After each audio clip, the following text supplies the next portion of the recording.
你怎么都发现我呀？关系结这个大马金钟呀，他不把我分不的这呀，别说了，别说的这呀，俺这一大马的那呀。你那些好也要这个呀，三个什么什么的呀，yang ada lalu anak kita ya, yang masih muda dan berdia ya, yang pun sama apa tercina ya.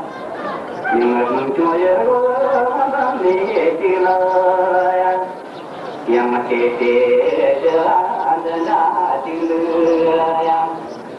dia juga ya, tahu jenis kami kamu ya, kita lari ya, yang kembali kamu di ya. Yang terdekat kita itu berjaya, yang naik kursi amaya cina semua kita, yang masuk kaya kita, yang baru saja di lari sana, yang cuma nangis terus dia.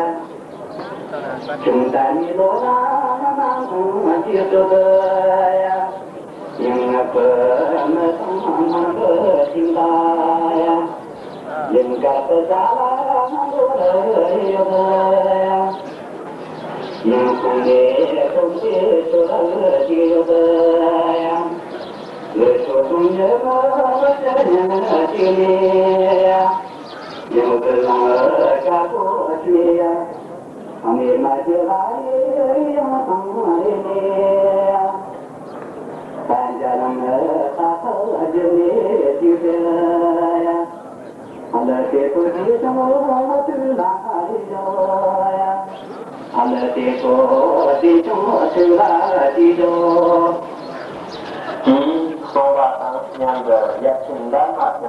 kênh Ghiền Mì Gõ để không bỏ lỡ những Cần thắt cái đó người làm sổ lá, vui chơi người mòn mòn lao ra sổ.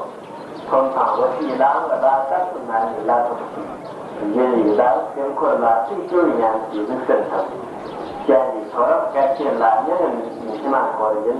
Còn nó chỉ dân rồi làm xong, các tất gia trình đã thì chỗ lại như thằng Việt Nam dân kiểu là nó đại gì họ không.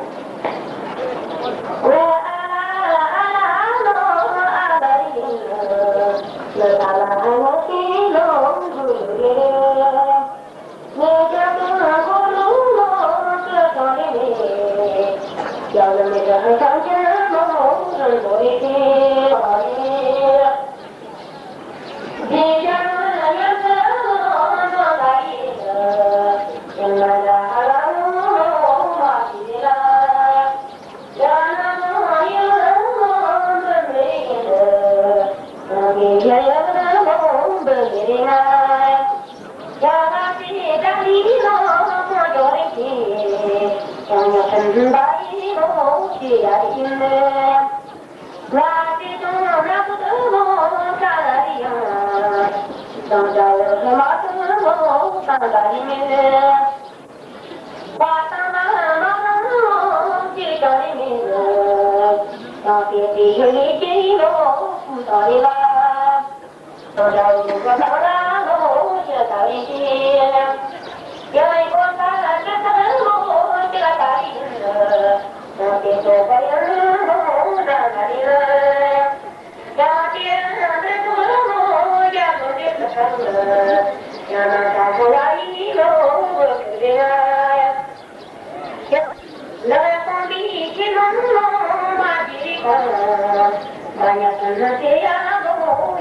让这四天地老大你的人，让花的黑的龙凤的灯，要俺们这我完美的我，让你几个他上街路别在的花嘞，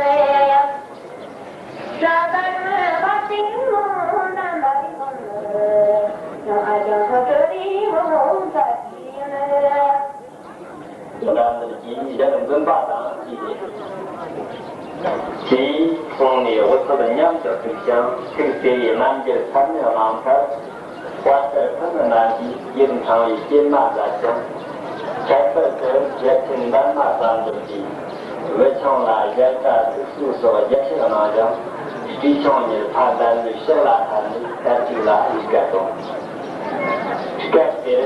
让这这几个垃圾，他都是了。研究他有哪个地方的事，没有满大人恰当记的，人他都来的，那那也就是，当时的话是马上讲的，一从第一批，到两批两种来是大人，也是就从那话就是那么，你就没有说这个把握。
第二，39来往间渐渐长大，回忆起前世的记忆，并圆融了记忆增怀出的这种事情，相互魔动，广弘佛法，饶益无边有情。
사자 나도금 사이에 되게 신을 나와 크시게 잡사 동 대비 책거리 잡사 시장 말이 쓰도록 잡사 누가 끌어올라 잡사 아자스를 사다냐 비어니들 근홍항 나초도 조니 원과 남당 한들 정신 취지가 돈라 로스 쇼지는 이까 너니 디서자니 티기를 그때 산담로 이돈 타스를 진는 저 청예란 점 리피디라가 발고니 konvanan lalu berterangso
的因存，刚的汤体因在把大家拿着因呢，它很站得过来。这里出来的讲，人的动力，这个代谢，这些的养分就变成等于地板机械等于强，改变这种大节有的人了。难道这叫大业就不能家，叫生生生的娃娃子？我觉得大人的规矩，一路往前走，让人走，难道过去当的不愿意？成都的记者那个时间，日子短的也就能我，过去跟心中的样子呀。怎么在大的大都会呀？他是我把不就在也，老是那民的干的过来呀。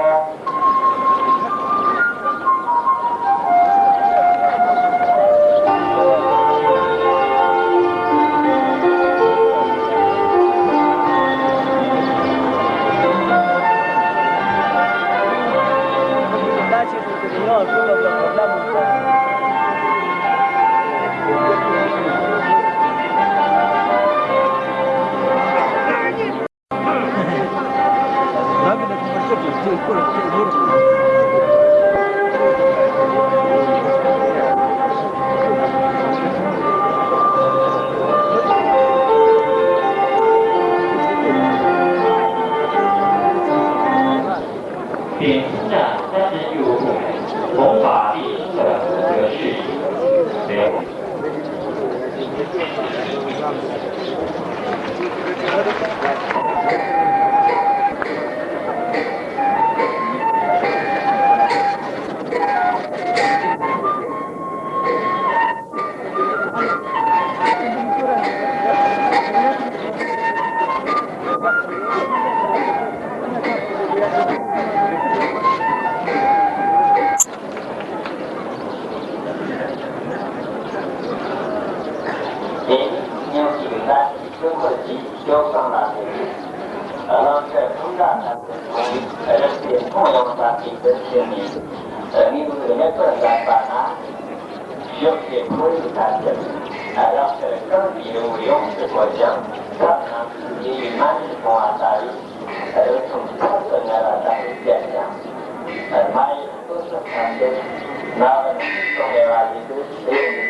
Jagad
万不难上你，他能下他将他的，我是心的在路啊，咱们见，将家记得咱迷路的啦，心可谁去了？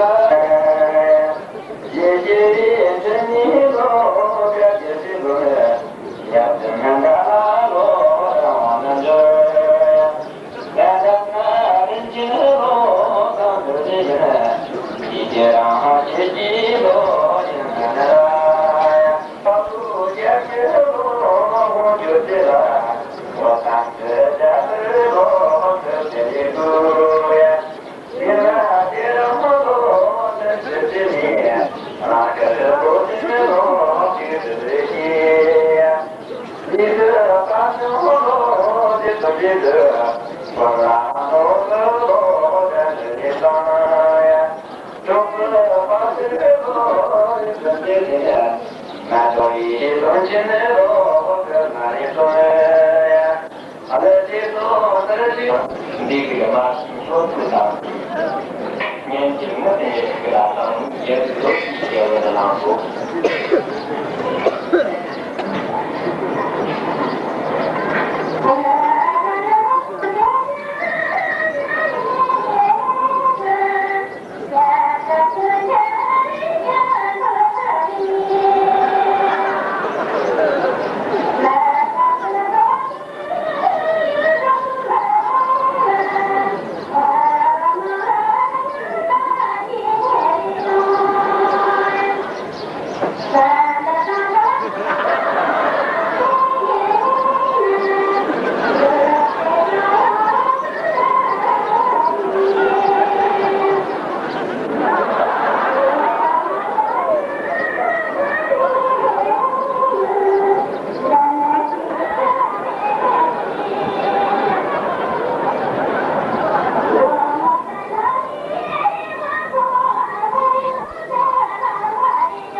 小金银子，舞蹈雪山站。